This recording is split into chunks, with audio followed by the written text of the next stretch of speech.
This podcast aims to help you break in and thrive in the advertising industry. And we do so by interviewing those who've already broken in and found success, but we also interview experts in getting people hired. Today, we have an expert in recruiting and the job search process. Sasha Martens is the president of Sasha the Mensch. Sasha the Mensch is a global recruiting organization specializing in finding talent for creative agencies such as Ogilvy, Giant Spoon, FCB, Johannes Leonardo, BBDO, Publicis, and more. So some great agencies. Sasha's worked as a headhunter for over 20 years, where he began his career in recruiting in Chicago, and then in 2006 he moved to New York, where he started his own firm. His career exclusively focused on recruiting U.S. agencies and for U.S. talent when he first started. But since 2010, Sasha has spent part of his time working in Argentina, where he has escaped the cold and developed an international team connecting agencies with top-tier talent from across the globe. He's helped countless award-winning agencies find long-lasting creative talent and answered questions on how we can all break into the industry and thrive in it within this episode. To connect with Sasha and see his recommended resources, head over to our Instagram at Breaking and Entering Pod. One more time, at Breaking and Entering Pod on Instagram. Now, on with the show. This is the Breaking and Entering Advertising Podcast, and as usual, I'm your accomplice, Gino Schellenberger. Kick it, Mikey.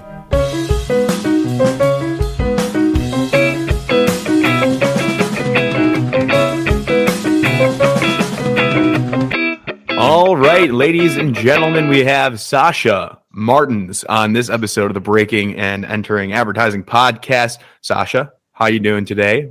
Where are you? Hey, Gino, it's a pleasure to meet you. Right now, I'm in Buenos Aires, Argentina, and I won't tell your listeners today on February 8th that it's 78 degrees and sunny here, because I'm sure it's the same weather back there in Chicago, too. Oh, my goodness. I am jealous. How long is the flight? How soon can I get there? Well, it's 10 hours and 40 minutes from New York, and you got to switch in Miami, but, you could always spend a day in Miami. It's not so bad either. Sounds grueling to take a stop in Miami. Wow. That's awesome. How long have you been there? I've been here since the beginning of January. Before that, I did a fair amount of traveling. And I was here again in November. The borders had been closed for 2 years. So when the borders opened November 1st, I came November 3rd, was here for a month, and then went back to the States. Then went to Europe, and 13 COVID tests, and 42 days later, I came back to Argentina. So wow. So this already gives a good hint of your international perspective here. And on this episode, you'll have a lot of worldly advice. But let's talk about you. You are the president at Sasha the Mensch, Inc. Tell us about that and tell us about yourself. Sure. Well, I've been working as a headhunter recruiter for over 20 years. I actually started my career at a company in Chicago called Ad1. They're actually in the western suburbs of Chicago. And which suburb? They're in Westchester. Okay. So Oak Brook, right next to Oak Brook, Westbrook Corporate Center. And I worked there for 5 years. Had a great boss and a great team of people I worked with that really taught me the ropes of the business. And I then after being there for 5 years, I moved to New York in 2006, hung out my own shingle and started my own recruiting firm. And then I love New York, but then I also, as I was mentioning earlier, similar to you, I'm from Illinois, and I became really fond of a religious faith that I call winter avoidance. And I started to go to Argentina in 2008, 2009. And then I began actually having people start working for me here in 2010. And so over time, grew my firm and company to be a little bit more global as a recruiter and as a headhunter, all the while skipping winter. Wow. So. Well, it makes sense. There's more people, than just Illinois and New York, so you having that global market really opens things up for you. It just makes sense. It's interesting because you do. I think one of the things about working in getting a global experience is it's for anybody that's open to adventure, and you'd be surprised who's open to it and who's not. I think if you're innately curious, and you can kind of just take things for what they are and not what you want them to be, that's always a big help. But I think the insights that you gain is just seeing how people from all different parts of the world see things a little bit differently or very differently from you, from how I grew up. Although there's what I've noticed is worldwide, there's generally a shared disdain and dislike for Michigan State, but I don't know why that is, but so. I love that. Well, I'm myself, I'm terrified of travel. So I don't know. How did you get comfortable traveling around? What was that experience like for you? Yeah, I mean, so I think, my mother's an immigrant, and so I think early on, she immigrated from Germany. There's a little bit of travel growing up, but I too was sort of a little bit hesitant in my when I got into my late teens and 20s to travel. But I think once you get a little bit of the bug, and you go somewhere and you experience something new for the first time, and like in 1999. I lived in Guatemala, and then I was in Ecuador for a while, and just seeing how different the world was, and for the first time learning new languages, and even learning, like in my case, learning that there was other languages right. that were being spoken that I wasn't even aware of. So that was very eye-opening, and I think for me, long term was I always thought the minute voice over IP phone technology would develop enough and I could be anywhere in the world, and this was it was in 2006, 2007 when that started to happen, I saw my opportunity, my dream sort of come true, that I could be anywhere. And Argentina time zoned really well, but I think other people, I had friends that went to Mexico, to Colombia, just to be in different places. Well, you hopped on that train early, because in 2020, 2022 now, yep, it's all Zoom, and that's the norm. So you're early to that, and so all these experiences, your travels, and it's led you to be where you're at today, the president at your company. So tell us more about your company, what you guys do, and what your goal is. Give us the so my firm, and I, like I said, I've been working as a headhunter for over 20 years. And what a headhunter is a company or an individual that provides employment recruiting services on the behalf of potential employers. So essentially, companies come to us to find talent that they may not have the access to, or the time to find people, the access to, or don't have the resources to do it themselves. And so, candidates, I think, specifically for people that are starting out their careers, they wonder, like, well, why is this person helping me and providing me all this information, these opportunities? What's the catch? Well, I think what it is the companies pay for our services, but we have an invested interest in building relationships. And most headhunters, what we're looking to do is build relationships or rapport with people over a period of time. And I think that's what companies come to us for. We may or may not be able to find people jobs, but we are often we have a lot of depth of knowledge when it comes to interviewing about companies, and so it's really a relationship business. That's essentially what being a headhunter and a recruiter comes down to. Gotcha. So give me a scenario. Let's play this out here. If I'm applying to a job, or where do you come into play here? If I'm looking to get, but you mainly work with mid-level people, you said before our interview, or let's play this out a little bit. Sure. So the gamut of what we work with is anywhere in my case, doing this a long time, anywhere from C-suite searches to other people on my team will do mid-level searches or senior searches.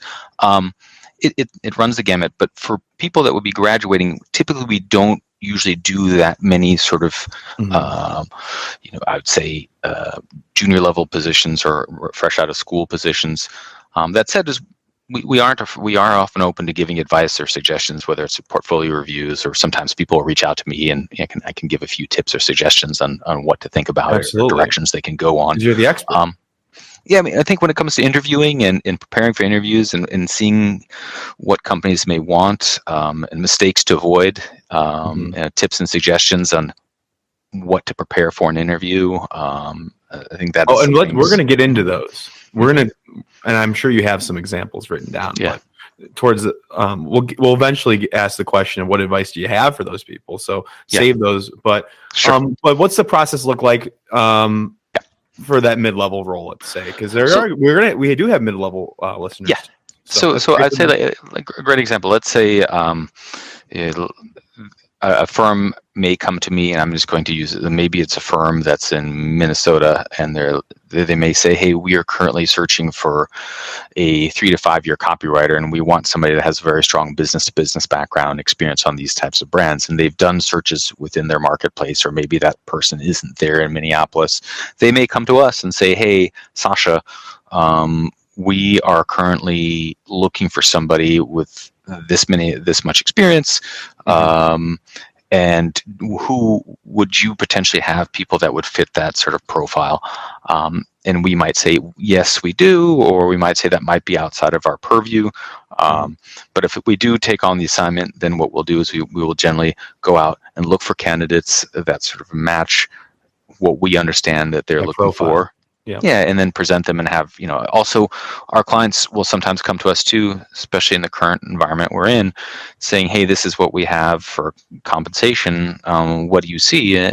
Does that seem in line with what the market is, what the market bears?" And we might say, "Hey, that might be right," or that might seem a little, I think what you're looking for, I don't think you're going to find somebody at that, compensation level, How do you stay so in tune then with the job search and the job market? How do you stay sharp? I think, this is still fundamentally, like I said, a relationship and a phone-based business. So you're on the phone and talking to people all the time. And essentially my days are spent speaking with both people looking for work and companies that are looking to hire. And so you're constantly getting real-time information on what people's expectations are. Right. And you'll get a sense, maybe larger companies have one sort of expectation and smaller companies may have another. And so you're constantly just getting that. But we're in a market right now that is sort of very buoyant and evolving more quickly than it has than I've seen in my entire career. I mean, what do you mean by that? I think that compensation has definitely moved up more rapidly in the past 24 months, where it had been very static for maybe some increases, but a very slow increase over the last 15 years. Interesting. Very interesting. Okay, so what happens when you do find somebody that is relevant and might fit the bill for a profile for a company? What do you do next? So what we're looking for is we also want to, we want to get a sense from the person we might present to a company why they'd be interested, what they're looking for, getting to understand what their motivation is for searching out and looking for a new position, and seeing if what they want sort of aligns with what the company wants. I mean, yeah, because they most likely have a job at the time, a career at the time. Yeah, typically we're talking with people that are employed and might be passive job seekers, and trying to get a sense of, is this an opportunity that might align with what they want, and then have an honest discussion. I mean, earlier today I was having a discussion with a candidate, and she shared with me, "Hey, I had an excellent conversation. I'm not so certain about the client. I like the agency. What do you think I should do?" And I said, "Well, they're going to have you they want you to talk with a few more people, have those conversations, and just be candid with them. Be candid, like with your questions about the client. And maybe in the end, I've been doing this long enough. I'm like, and maybe you'll like it or maybe you won't, but these are the factors that you'll weigh. It's a very well-respected agency. Do you like the people you'd be potentially working for? And is that going to counterbalance maybe the risk that you might take going to work on a client that you're potentially unsure of? Could that lead to more? And I say to her is, maybe there will be more opportunities with that, but I wouldn't want to make that promise either. Right. You're transparent and you want to have those conversations. This is really interesting because this applies to anybody looking to break into any agency. It's the name versus the client versus the people you're working with. You have to balance all those out. Before we even move on though, Sasha, tell us about like what companies you're working with and what roles you're filling. And I'm going to probably soundbite this. So this is pretty important. So who you working with, so I can use this in the intro. I'm really interested. Yes.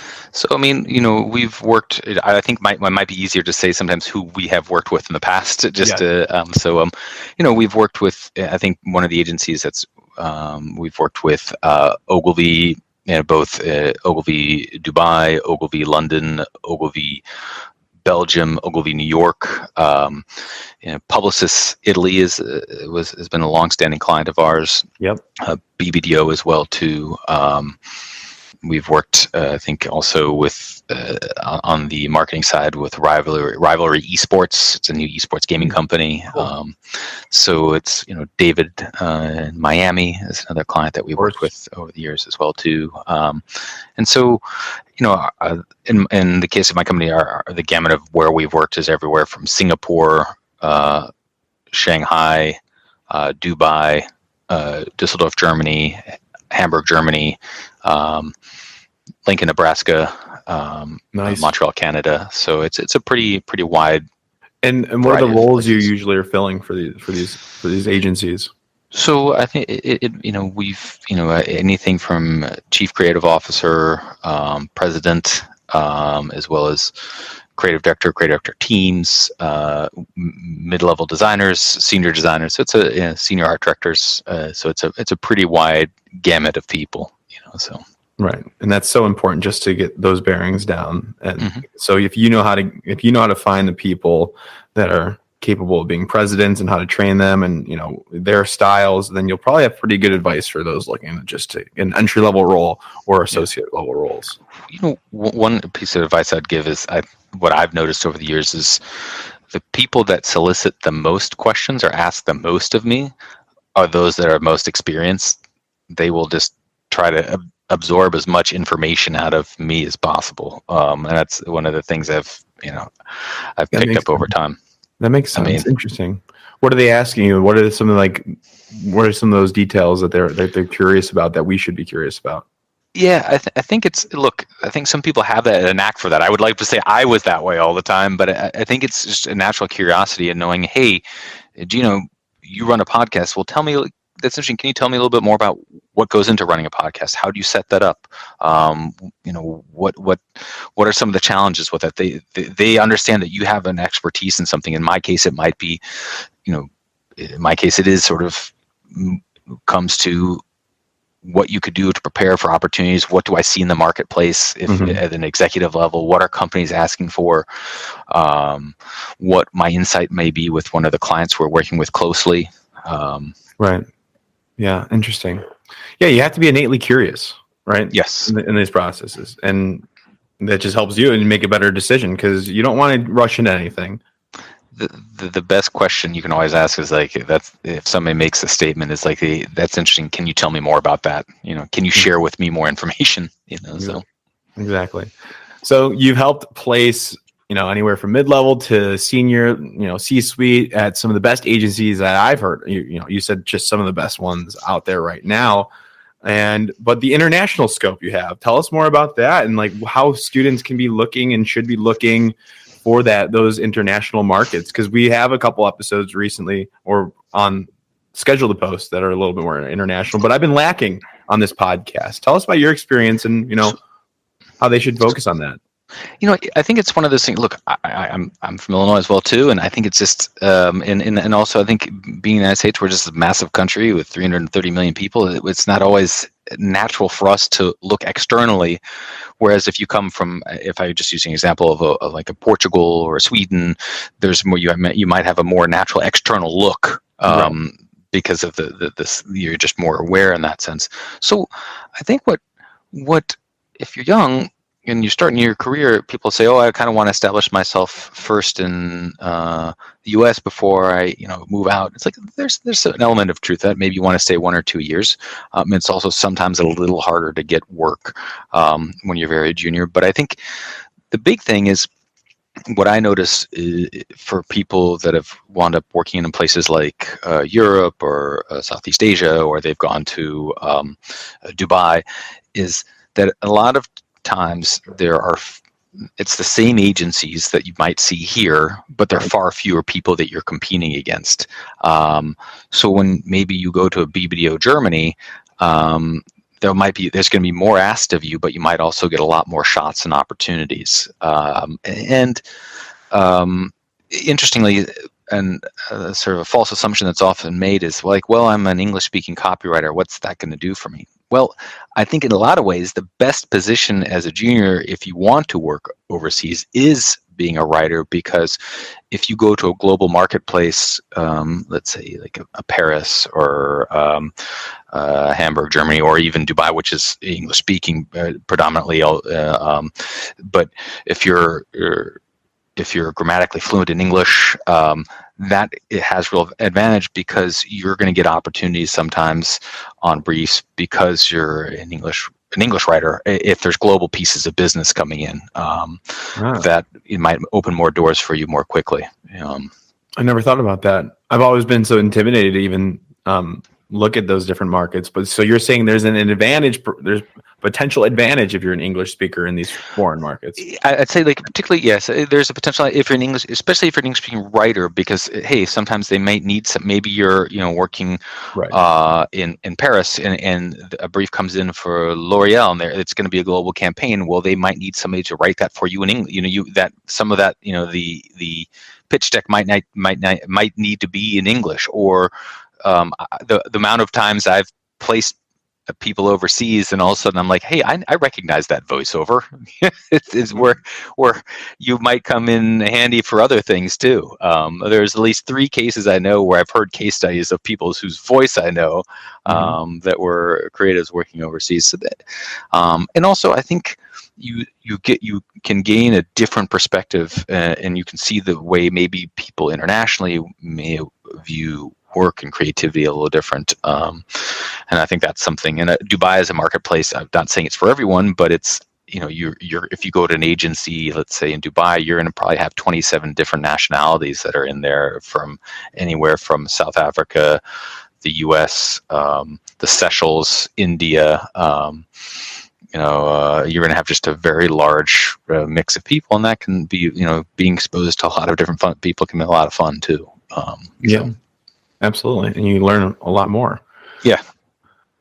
I want to understand your motivations now, and how you got started in all this, and why you got started in all this, and what makes you successful today. So where did this all begin, and why are you good at this? Well, I think that's I would say what I'd start with is I've been doing it for 22 years, but prior to that, when I was younger, I worked as a concert promoter and organized events and concerts. The similarity was you're always having to build relationships with people, and it's building trust, and it takes time. And especially, I remember being a concert promoter, I always used to say the disaster was the industry standard.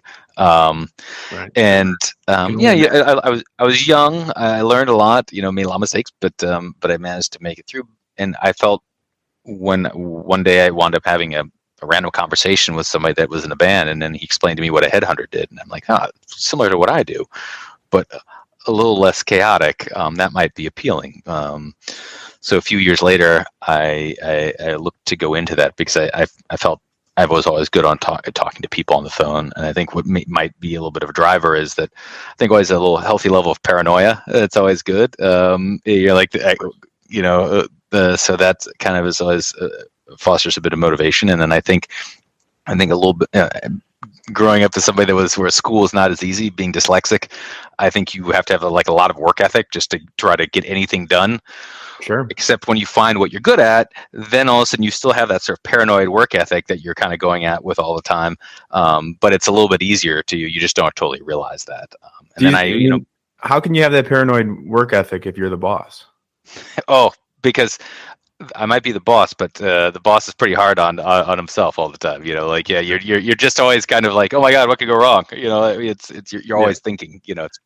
What goes into hiring your own team? That's a great question. I think it's very funny, because we advise and try to help people with their own searches, but hiring for yourself, you're like, oh gosh, this is hard. I think I wish I'd say I had a great particular formula, but I think it's you look for people that have a sort of, I think for recruiters, I think they need to demonstrate some level of empathy and the ability to listen. Mm-hmm. A good headhunter, the number one thing is their ability to listen and ask questions. And then just you have to be, our job is actively going out and trying to have conversations with people, and that's not for everybody, Yeah, absolutely. Yeah. So we know that you're really good at finding, on behalf of agencies, creative agencies and marketing agencies and other organizations, you're really good at, identifying talent that they might not have time to find or the resources to find. That's when you guys come in. And from that can range from mid-level to the president of the company, perhaps. Mm-hmm. So what advice now, like for those entry level, like do you have? Like where can we start? If we don't have a headhunter or somebody looking for us, what should we do as we're starting out? Become your own headhunter is what I would suggest. It's a business of networking. I mean, whether there's networking events, but secondly, sometimes if it doesn't hurt to reach out to people that are at our companies. LinkedIn is a great way to do that and say, hey, you don't need to reach out to the HR person all the time, but you can reach out to, maybe it's a senior copywriter or a senior art director. And you can say, introduce yourself, say I'm, junior designer, junior art director, I'm looking to break into the business, and I do like the company you're at. Would you have a moment to take a look at my work? I think that's sometimes a really good way to do that. I think other people try to garner attention for themselves by coming up with their own creative campaigns. Mm-hmm. Sort of like catch somebody's eye, whether maybe some sort of social hack, that type of stuff. Yeah. Yeah, I kind of advise against the stunts, but if they're really creative and they're clever and they're interesting and they're not obnoxious, like if you have a truly good idea, then feel free to do it. But I think my philosophy, and for this show, is do what you said, start networking early and often, be your own headhunter is a great line. That's a really great line.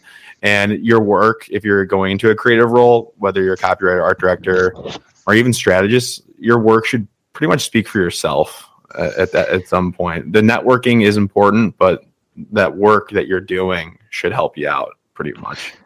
Yeah, I sort of feel you on the stunts part. I think where it's interesting is if you can come up with something that's not about you trying to get attention to get a job, but rather if you do something that's smart or innovative and people are like, oh, that's good. I mean, there was a young team, I think it was about a year or so ago, that sort of hacked the Can archive. It wasn't. Oh yeah, that was just a.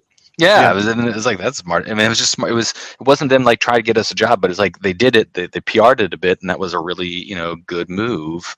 It's like it was a smart idea, and people are like, oh yeah, these people could be great. Yeah. The other one, on the other, I think it was Matt Kennedy. This is a little bit on the other side, completely opposite, but also clever. He Venmo requested, I believe it was High Dive, $50,000. That's right. Yeah. And, yes. And the CEO is like, I'm going to hire this guy. Yeah. Yeah. That's just like exactly that. That's where it's like a very smart. You're like, you're kind of like, it's so stunty and so smart that you couldn't ignore it. So it's a fine line for sure. Yeah. Yeah. But that was a really good one. Yeah. Awesome. And then what resources? Oh, actually, before I get to the resources, what advice do you have somebody that's interested in doing what you do? How can because people are probably going to be tuning in because they like this role, they like what you're doing, and they think it's interesting. So, what advice do you have for them that might want to get into this external recruiting role? Yeah, I mean that's a great question. I think it's there's a couple ways. Some people can start with recruiting from within organizations or companies. So let's say you're working at Ogilvy, or maybe you're an intern there. It's sometimes raising your hand for the recruiting department and saying, hey, I'd be interested in doing more of this. Also, there's external firms that, there's a great one in Chicago, like I mentioned, Add One, where they can, if you have, the ability to be, I think, a good listener, well organized, they can teach you the skills that you need to do to be successful in the business. But that, I think that's what I do. There's a lot of different types of recruiting firms. There's some that are more focused on sort of staffing and outsource placement, which tends to be very fast freelance. That's not the area that I'm in. And then there's others that are more sort of full term, only looking for full-time employment. Those. Okay. So good listener. And then what are the I mean, is there like specific software that we can learn early on, or is that more on site training? Yeah, I don't think so. And I think that ultimately it's your, I think organizational skills is, I think if you are really good at sort of, if you can be I think it is a job that does require a significant amount of discipline, where you just have to be organized with what you're going to do every single day and how you plan to go about that, and managing your time in terms of, I mean, this is nothing any other job doesn't have, but I think it's like your ability to, because ultimately to be a successful hunter, you want to be reaching out to as many people as possible, as efficiently as possible, and making sure that you're having fruitful conversations as often as possible. That's building relationships. Yep. Yeah. I love it. And are you guys hiring at all? Actually, I do have people that are 2 people that are joining my team right now, so they'll be in the next few weeks. Best of luck with that. That's awesome. Yeah. Yes. So. Great. And any resources like you recommend to our audience, aspiring advertisers or anybody looking mid-level advertisers looking to break in, that you recommend? In what form would you say? Podcasts, articles, anything you follow, just you recommend or people tell you about? I don't know. We know Ad Age and Ad Week, but anything you right. Like? I mean, I think there is a couple publications I think that I found sort of helpful. One of them is if I'd pull it. In terms of, I think publication, like I always find, frankly, The Economist to be a great one to read. But I mean, that's I'm not saying anything that's particularly. No, that's fair. We don't get that a lot. No, I mean, because you can send these in too, and I'll post them on social. But not to put you on the spot. I think The Economist is really helpful sometimes, because when you can find stories or articles, Business Insider as well too, where you're looking for is finding and following certain journalists where they may cover advertising from like a larger like external view, and that's what I think you'll sometimes get in those publications versus, say, the trade publications, which are more on the ground doing what they're doing every single day. That's sort of like the ones I sort of where you can get. I think there's one person in the industry that I think is quite really always find good, Brian Weiser. Perfect. Yeah, look, I've said, like, I think he's sort of in sort of like some sort of analyst, but like his insights are always really, really good, I found. And I don't know him, but I've just been always impressed with what he sort of puts forward or suggests as well too. And there's an Australian publication I think that's quite good. And I'll have to look it up and let you know. Because it's one of those where it's actually a pretty cheap. It's not that expensive to get a subscription to, and they always put out work. It's Best Ads on TV. I just think it's a good one. Got it. And it's Campaign Brief, not to be confused with Campaign Magazine. Campaign Brief from Australia. Best Ads on TV. I always find that's really a really beneficial one to have. Perfect. And if anybody wanted to reach out to you and your team, how can they go about doing that? Oh, yes. The best thing is you can go on LinkedIn and you can Sasha the Mensch, and on our company page, that's where we have all the information right then. So it's perfect. And you guys will have some advice, or if anybody wants help, just breaking in from an entry level perspective, yes, we do. You guys have the knowledge. Yes, we do. We also on the company site as well too. We actually post a number of advice, particularly for people that are looking to relocate, people that are on visas. So we try to share a lot of information. I think that is of real value. It's a good resource to have. Yeah. Perfect. The person I was thinking was Brian Weiser, and he's the president of business intelligence at Group M. I've always found his insights to be some of the best. Brian Weiser, Wieser. Yes. Wieser, Brian Weiser. Cool. Yeah. Well, Sasha, this has been a great episode. I appreciate you coming on, and you encourage people to reach out to you. So we'll put your links and your resources, recommendations, all in our Instagram at Breaking and Entering Pod. So go over there, follow it, and then they can find you and reach out and learn more about you guys and hopefully get jobs down the line. That's our goal. So you've been great, and have fun in what's the weather like again? It's 77 and sunny, although I should tell you it's supposed to, go up to 85 tomorrow. But that's too hot. So yeah, I'm not jealous at all. All right, Sasha, I will let you go then. I appreciate you again. Thank you, Gino. Yep. Did you hear anything on this episode about a job you'd like to have someday, soon, in advertising, strategy, design? The kind of job where you use your brain and your creativity? If you did, chances are a portfolio can really help you get that job. That's where Chicago Portfolio School comes in. They have programs and classes that help you show off your thinking and get you the job you want. So visit them at chicagoportfolio.com. And if you drop my name, Gino, into the chat box, they'll send you more info and a cool Sharpie. Or just some more info. You can decide that. Thanks. Thank you so much for listening to this entire episode of the Breaking and Entering Advertising Podcast. If you liked what you listened to today and you like the guests, please go ahead and connect with them. Easiest way to find their contact information and to see those resources that they recommended for you is to go to our Instagram at Breaking and Entering Pod, all one word.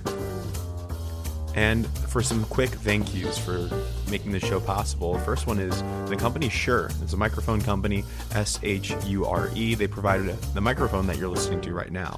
It's the MV7. It's great for podcasting and other forms of content. So if you're interested in starting a podcast or you're looking for equipment, talk with me. I really recommend the Shure MV7. Happy to give you details on that.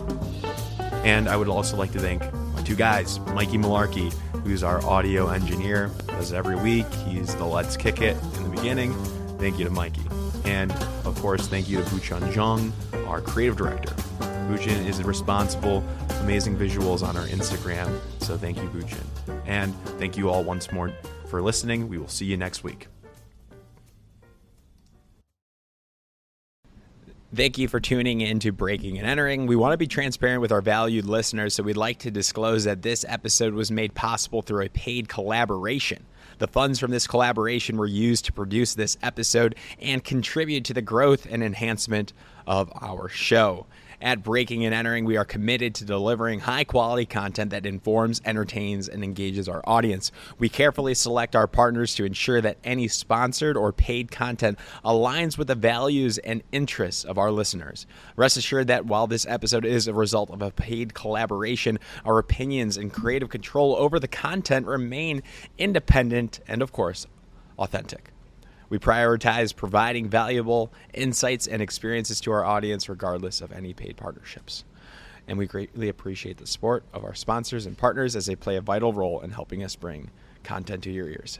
If you have any questions about our partnerships or this disclosure, please do not hesitate to reach out to us at Geno, Geno, at breakenterpod.com. Thank you.